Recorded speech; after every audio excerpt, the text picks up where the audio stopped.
ఓం మహాగణాధిపతయే నమః. ఓం గురుభ్యో నమః. ఓం శ్రీమాత్రే నమః.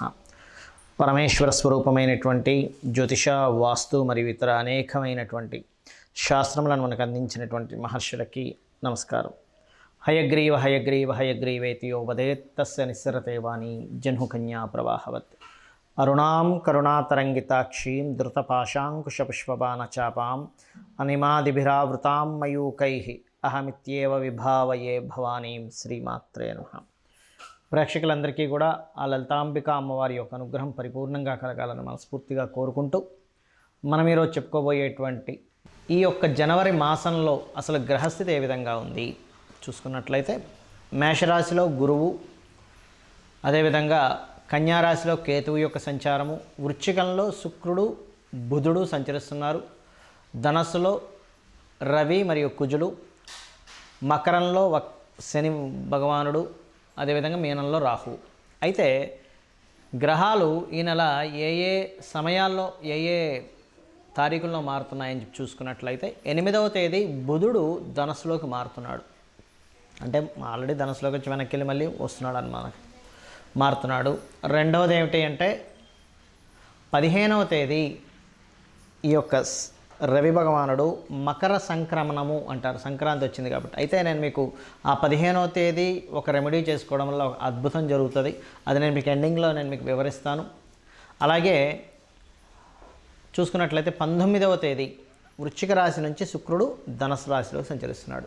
ఈ యొక్క గ్రహస్థితిని అనుసరించి ద్వాదశ రాశుల వారికి ఏ విధంగా ఉండబోతుంది అనేటువంటి విషయాన్ని చెప్తుంది నేనైనప్పటికీ కూడా చెప్పిస్తుంది సాక్షాత్ లలిత అమ్మవారిగా భావిస్తూ ఒక్కొక్క రాశి గురించి మనం తెలుసుకుందాం. కన్యా లగ్నము, కన్యారాశి. రాశీనాథుడు ఎవరైతే ఉన్నారో బుధుడు శుక్రుడు కలిసి 3వ స్థానంలో ఉన్నారు. ఇది స్త్రీలకి పురుషుల యొక్క పరిచయము, పురుషులకి స్త్రీ యొక్క పరిచయం ఏర్పడుతుంది. వాళ్ళంతటా వాళ్ళే వచ్చి పరిచయాలు చేసుకుంటారు. కొత్త ఫ్రెండ్స్ పరిచయాలు అవుతారు. ఇవాళ రేపు ఉండేటువంటి ఫేస్బుక్ కావచ్చు, ట్విట్టర్ కావచ్చు, ఇన్స్టా కావచ్చు, ఇట్లాంటి వాటి మూలంగా కొత్త పరిచయాలు ఏర్పడతాయి.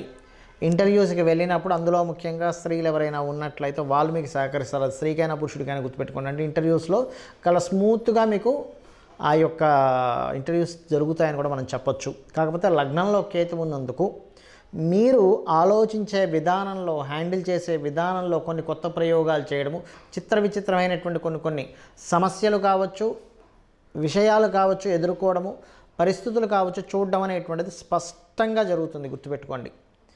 అలాగే కొత్త అగ్రిమెంట్స్ చేసుకుంటారు. కాకపోతే ఏదైనా ఒక విద్యా సంబంధించినది, అందులో ముఖ్యంగా ఆర్కియాలజీ డిపార్ట్మెంట్ కావచ్చు, మరియు గవర్నమెంట్ జాబ్స్ కోసం ప్రయత్నం చేసేటువంటి వారు కావచ్చు, ఈ యొక్క విషయాల్లో కొంత జాగ్రత్త వహించండి. అదేవిధంగా మరొక విషయం ఏంటంటే, ఇక్కడ గమనించుకున్నట్లయితే ఈ పంచమాధిపతి పంచమ స్థానంలో 15వ తేదీ నుంచి రవి మారుతున్నాడు.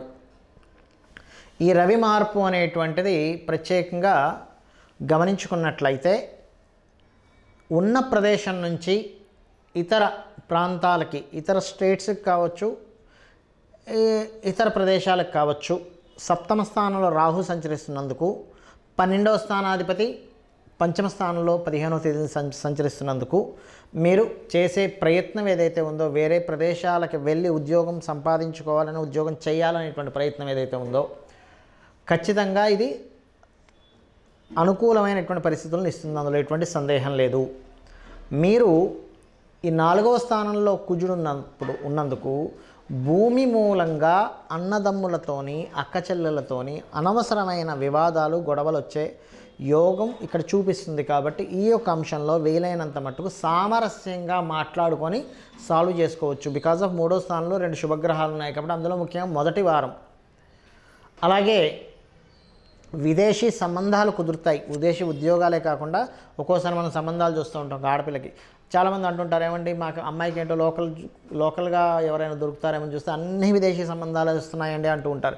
బికాజ్ ఆఫ్ ఆ సమయంలో గోచారంలో ఉన్నటువంటి గ్రహాలు ప్రత్యేకంగా విదేశీ యోగాన్ని ఇచ్చేటువంటి స్థితిలో ఉన్నాయని మనం అర్థం చేసుకోవాలి. మనకు చూడండి, మన కాలం బట్టి పండు ఎలా వస్తుంది, ఎండాకాలం మామిడి పండు, శీతాకాలం సీతాఫలం పండు ఎలా వస్తుంటాయో, కాలాన్ని బట్టి గ్రహాల మార్పులను బట్టి మనకు అవకాశాలు వస్తూ ఉంటాయి. కాబట్టి మీరు వివాహ సంబంధించిన విషయంలో విదేశీ సంబంధాలు మీరు ఎంపిక చేసుకోవడం అనేటువంటిది చాలా మంచి విషయం. అంటే మీ జాతకంలో కూడా అదే ఉందనుకోండి, ఇప్పుడున్న గోచారం కూడా మీకు అదే సూచిస్తూ ఉంటుంది. ఇక మీరు చేయవలసినటువంటి దేవతారాధన వెంకటేశ్వర స్వామిని మరియు సూర్యభగవాను ఆరాధించండి, అన్ని విధాలా బాగుంటుంది. రవి సంక్రమణం జరిగే రోజు 15 జనవరి రోజు ఒక పరిహార మార్గం చేసుకోవడం ద్వారా మంచి జరుగుతుంది అందరికీ అనేటువంటిది నేను మీకు మొదట్లో ప్రస్తావించాను. ఇప్పుడు దాని గురించి చెప్తాను. అదేమిటి అంటే 15వ తేదీ ఉదయమే సరిగ్గా మనకి సూర్యభగవానుడు ధనస్సు రాశి నుంచి మకర రాశిలో ప్రవేశిస్తుంటాడు. ఇలా ప్రవేశించేటప్పుడు ప్రధానంగా మకర రాశి అనేటువంటిది మనకి కర్మస్థానముగా చెప్తూ ఉంటారు. అంటే కర్మకు సంబంధించినటువంటి రాశి. ఈ కర్మకు సంబంధించినటువంటి రాశుల్లో మకరము, కుంభము, అందులో ప్రధానమైనటువంటిది మకరం. ఈ ధనుర్మాసాన్ని కంప్లీట్ చేసుకుని మకరంలో అంటే కర్మరాశుల్లోకి ఆత్మకారకుడు ప్రవేశిస్తున్నాడు. ఈ సంక్రమణానికి జ్యోతిషాస్త్రంలో, మన శాస్త్రాల్లో, పురాణాల్లో అన్నిట్లో కూడా ఒక విశేషమైనటువంటి చెప్పబడింది. ఏమిటది అంటే, ఎవరైతే ఈ సంక్రమణం రోజు, కామన్గా అందరం ఏంటి సంక్రాంతి రోజు గాలిపటాలు ఎగరేసుకుంటాము, పూజ చేసుకుంటాము, రకరకాలు ఉంటాయి. అయితే ఇక్కడ నేను చెప్పేది ఏమిటంటే, ఎవరైతే ఉదయం నిద్రలేచి చక్కగా కాలకృత్యాలు తీర్చుకొని మీ ఇష్టదైవాన్ని పూజిస్తారో, చాలామంది పూజించడం అంటే ఏముందండి అనుకుంటాం, కానీ శాస్త్రంలో పూజ అనేటువంటి దానికి అర్థం ఏం చెప్పింది, వేదం యొక్క అర్థం ఏమిటి అని చెప్పి చూసుకున్నట్లయితే, పూర్వ వైభవము ఏ కర్మ చేయడం ద్వారా జనిస్తుందో దాని పేరు పూజ అట. పూర్వ వైభవము ఏ కర్మ చేయడం ద్వారా జనిస్తుందో దాని పేరు పూజ. అంటే చూడండి, కొంతమంది అంటుంటారు, ఏమండి మేము పలానా ఒకప్పుడు అలా బ్రతికామండి, ఒకప్పుడు ఇలా బ్రతికామండి, మేము చాలా వైభవంగా ఉండేది, కానీ మరలా మేమన్నీ కోల్పోయామంటే శాస్త్రం చెప్పినటువంటిది, వేదం చెప్పినటువంటి అర్థం పూజ. ఆ పూజని సంక్రమణం రోజు కనుక చేసినట్లయితే, మీ ఇష్టదైవాన్ని పూజ చేసుకుంటారా మీ ఇష్టం, బెస్ట్ సూర్య నమస్కారాలు చేసుకోవడం అన్నిటికంటే ఉత్తమం. పితృదేవతలకు చేసుకోవడం ఇంకా అన్నిటికంటే ఉత్తమం సంక్రమణం రోజు. ఎందుకంటే రాశి సంక్రమించేటప్పుడు అందులో ప్రత్యేకంగా మనకి 12 రాసుల్లోనే సూర్యభగవానుడు సంక్రమిస్తుంటాడు. 12 రాసుల్లో సంక్రమించేటప్పుడు చేయొచ్చు, కానీ మకరంలో సంక్రమించేటప్పుడు మరింత విశేషం. ఎందుకు అంటే కర్మ స్థానాల్లోకి సూర్యభగవానుడు వెళ్తున్నాడు కావున. అదేవిధంగా స్వయం పాకము అంటే బియ్యము, 2 రకాల కూరగాయలు, పప్పు, చింతపండు, అదేవిధంగా మిరపకాయలు, ఇట్లాంటివన్నీ కూడా ఇస్తారు, ఉప్పు, ఇవన్నీ కూడా. ఇక మరొక విషయం ఏంటంటే, సంక్రమణం రోజు ప్రత్యేకంగా ఉపవాసం ఉంటే చాలా మంచిది. ఉదయం పూట నుండి మధ్యాహ్నం తినొచ్చు, కావాలంటే స్వీకరించవచ్చు. ఉపవాసం ఉండలేనండి, నేను చాలా ఇబ్బందిగా ఉంది, నా ఆరోగ్యం సహకరించదు అనేటువంటి దానికి శాస్త్రం చాలా స్పష్టంగా బాలులకి అంటే చిన్నపిల్లలకి, ముసలి వాళ్ళకి, అనారోగ్యంతో ఉండలేని అనుకునేటువంటి వారికి ఏమీ ఉపవాసం ఉండాలని చెప్పి లేదు అని చెప్పి నియమాలు చెప్తున్నాయి మన ధర్మసింధు, నిర్ణయ సింధు పుస్తకాల్లో. అయితే ప్రత్యేకంగా ఈ యొక్క సంక్రమణం జరుపుకున్నప్పుడు జరిగే ముఖ్యమైన ఫలితం ఏమిటి అంటే, జాబ్ స్టెబిలిటీ లేదు అని బాధపడుతుంటారు చూసారా, ఏమంటే నాకు ఏ ఉద్యోగంలో స్టెబిలిటీ లేదు, నా కర్మేంటి ఇలా ఉంది, నా రోజులు అసలు ఎప్పుడు మారుతాయి, నేను అసలు ఏం చేసినా కలిసి రావట్లేదు అంటూ ఉంటారు. అటువంటి వాళ్ళకి ఈ యొక్క ఆత్మకారకుడు ఎప్పుడైతే కర్మస్థానంలో ప్రవేశిస్తుంటాడో ఖచ్చితంగా వస్తుంది. అందులో ప్రత్యేకంగా జాబ్ రావట్లేదు, జాబ్ సంబంధించిన ఇబ్బంది ఉందనుకునేటువంటి వారు గుర్తుపెట్టుకోండి, ఓం శ్రీమాత శ్రీ మహారాజ్ని శ్రీమత్ సింహాసనేశ్వరి నమః అనే నామాన్ని మినిమం 1 అవర్ చేయండి. అదేవిధంగా సంపదలు లేవండి, ఫైనాన్షియల్గా బాగా ఇబ్బంది పడుతున్నాను అనుకునేటువంటి వారు ఓం సంపత్కరీ సమారూఢ సింధుర వ్రజ సేవితాయ నమః చేసుకోవచ్చు, లేదా ఓం ధర్మాధార ధనాధ్యక్ష ధనధాన్య వివర్ధిని అనే నామం కూడా చేసుకోవచ్చు. అనారోగ్యంతో బాధపడుతున్నాను అనుకునేటువంటి వారు ప్రత్యేకంగా గుర్తుపెట్టుకోండి, సర్వవ్యాధి ప్రశమని సర్వమృత్యు నివారిణి అగ్రగణ్య చింత్య రూప కలికల్మషనాశిని అయి నమః అనేటువంటిది చేసుకోవచ్చు. ఇలా మనకి లలితా సహస్రనామాల్లో 1 కాదు 1000 నామాలు చెప్పబడింది. నువ్వు దేనికి ఏ నామాన్ని చేసుకుంటావు. ఎలా అయితే మనం ఒక అనారోగ్య సమస్యలో ఉన్నప్పుడు మెడికల్ షాపుకి వెళ్ళి మీకు ఏ యొక్క ఔషధం తీసుకుంటే మీ యొక్క అనారోగ్యం సమస్య పోతుందో, అదేవిధంగా అమ్మవారి యొక్క నామాలన్నీ కూడా మన పాపకర్మలను తొలగించి మనల్ని ఒక గొప్ప మార్గం వైపు నడిపించడానికి, దీనికి మీరు ఏదో పెద్ద పెద్దవి ఏమో చేయాల్సిన అవసరం లేదు. గుర్తుపెట్టుకోండి, కేవలం అమ్మవారి సన్నిధిలో కూర్చొని కుంకుమతోనో అక్షింతలతోనో ఒక్కొక్క నామాన్ని అనుకుంటూ పూజ చేయొచ్చు.